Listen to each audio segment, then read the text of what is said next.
So let's say that you don't start with email as your home, which most people don't. Like what we're doing with the tilt right now and starting with email as our home, most people don't do that. Although a lot of people are today. The Skim has done that. Morning brew. There's a lot of new media companies. Glossier, I think, it's done that. A lot of new media companies that have done that. Okay, great. But a YouTuber doesn't do that. A podcaster doesn't do that. So um, that's where I want to see when you get into diversification. That's the first thing that you do. And the reason why is, and we'll talk about it for the people that don't necessarily know, is if I build my home on YouTube, if I'm that Gary Vee example, and I've built 1 million subscribers on YouTube, how many subscribers do I have?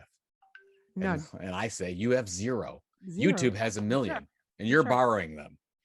So what do? I get scared because YouTube could cut off our exposure to those million. They could change the rule at any time. Somebody could subscribe to my YouTube page and YouTube could decide not to show it, and they're perfectly within their right to do that. So what we got to do is protect ourselves. So what we want to do as we move forward with the model, we say, great, I had to start on YouTube because my audience was there. That made the most sense with what I was doing. I don't have a problem with that. You built your base on YouTube. Then as you get to the model where, hey, how do I have more control over this business model and communicate directly with them? At some point you say, oh, we're releasing an exclusive email every Friday. And so Okay. you get your YouTube subscribers to start subscribing to your email. And Smosh did this really well years ago. So Smosh, at a time, was one of the most popular YouTube channels out there. They saw this coming, and then they started to direct people back to their website during the YouTube shows to get them to sign up for exclusive offerings.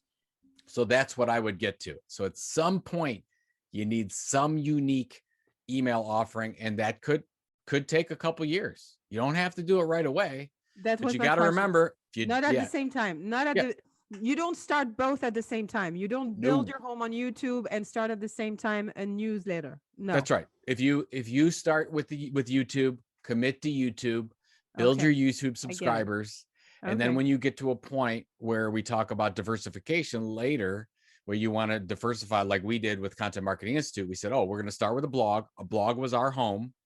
Then we added the email component. That was Mm-hmm. our first diversification. Yeah. Then we added a print magazine, Chief Content Officer. Then we added Content Marketing World Event. So we had all these diversifications, but those things happen generally 9 to 12 months apart.